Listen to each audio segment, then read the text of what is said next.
Hello everybody. So, have you ever wondered how many stock you own?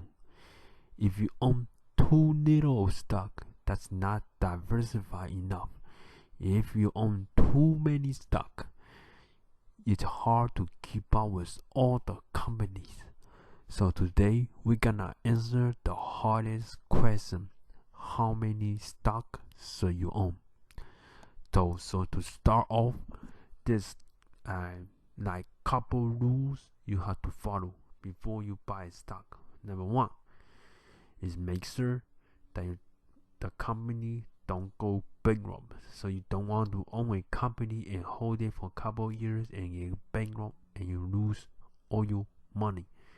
And number two, the company product or innovation is way ahead of competition. So for example, like Tesla is 3 or 4 years ahead of its competition, and then Cash App is ahead of Waymo because Cash App is usually in the top 10 and Waymo is usually in the 20s. And so let me give you another example. So for my portfolio, 97% of my money is on 3 stock. First one is Tesla, second one is Square, third one is Snapchat, and then the other 3% is on 20 other stocks. So to answer the question, how many stocks do you own? So if the company qualify all those rules, you can own as many stock as you like based on my opinion.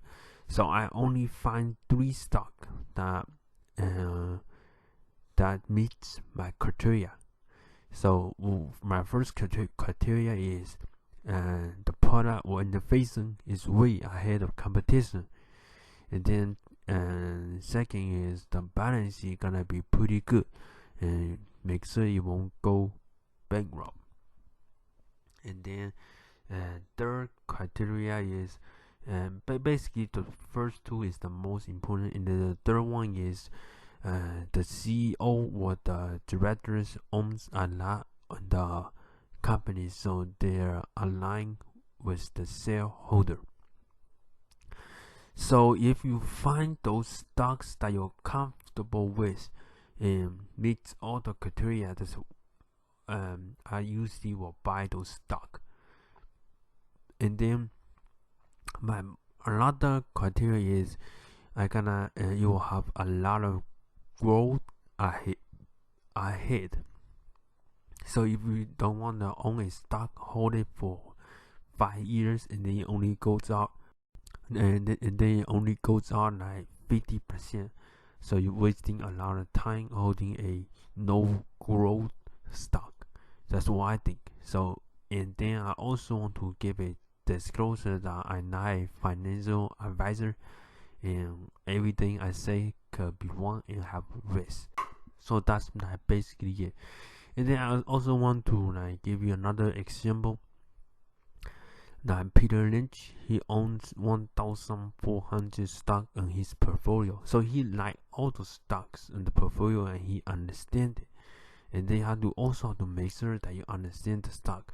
So in my opinion, to summarize, is that as long as you understand the stock and making sure that it's ahead of competition, have a lot of growth, CEO own a lot of the stock, and then the balance sheet is strong, and then you should not have any trouble owning that stock.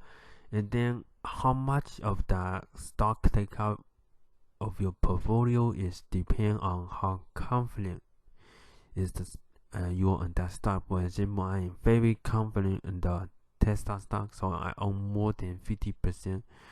50% of my money is on Tesla. So that's basically how I look at it.